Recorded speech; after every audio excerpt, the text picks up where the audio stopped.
It's the Alter Slobadka number 10. We're trying to understand his educational methods, how he was Matzliach. There's one very simple answer, it was his whole life. The yeshiva was almost literally the Alter's whole life. Let's hear some about this. This is how it's brought in Ma'oris HaGedolim from Zaychik again. Rav Nosson Tzvi lo chai kimat chaim pratim, personal life. HaYeshiva havcha lebeito was his house. V'lo, to it, hikdish kol chayav. Mi'ezman she'itchil asok b'chinuch HaYeshivot. But then a bereshit shnotav azav et beito. Okay, now we're just learning about the Gedolim. We don't just obviously blindly act like them, but we appreciate what they do and understand that for them it was, of course, what was right and what was Ratzon Hashem. It's not necessarily someone in our generation would do, but he left his house, mishpachto, and he left Bachsanyat biyachad im b'nei yeshiva. He lived with the yeshiva. I think his family was a day or two's journey away, and he lived with the yeshiva. Echad talmidim. Itam lan. He slept with them. Itam achal. He ate with them. Itam hidroea kol yom. He was friendly with them his whole life. Lo lokach latzmo kol zchuyot yeter. He didn't act in any way unusual. Va'od lo hayamachmer atzmo. Right, and even save money on himself. Okay.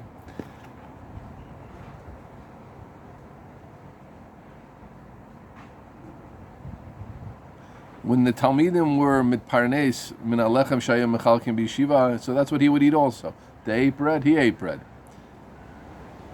And sometimes he would dafka take the ends of the breads, which weren't as good, that they were difficult or hard, because in order not to take away from other people's parts or other reasons he had. Ukimat, that's what he lived on. He lived on lechem levado. He didn't pay any attention to the financial situation of his own house.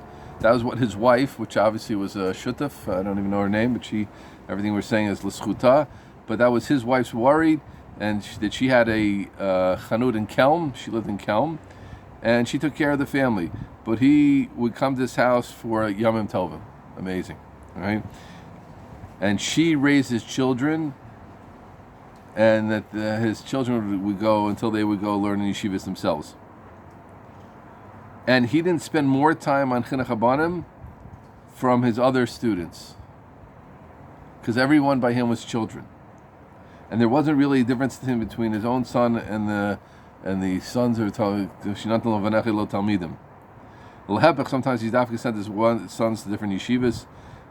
Maybe that was for chinuchi reasons, etc.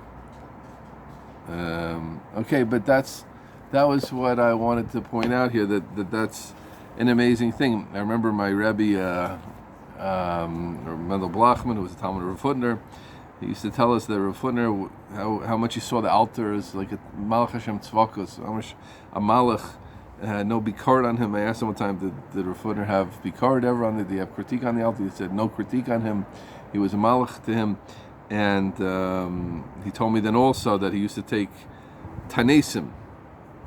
He was fasted on his Talmidim. He made him sick over his Talmidim.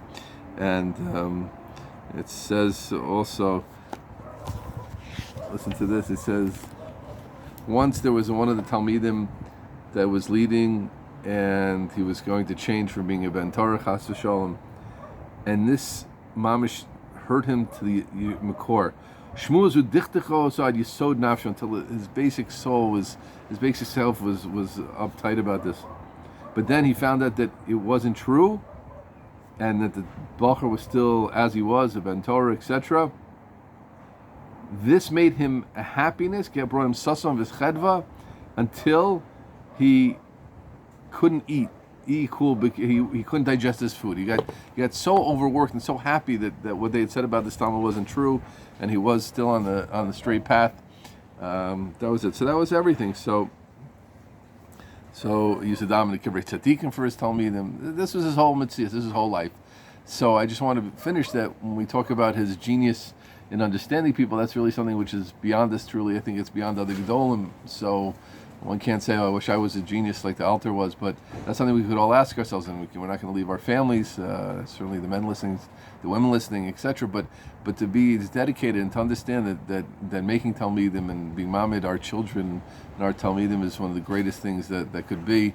How much to be dedicated to that? We can't be the genius the Alter was, but we can approach maybe a little bit, or try to approach, or hope to approach, daven to approach his absolute dedication as Talmidim.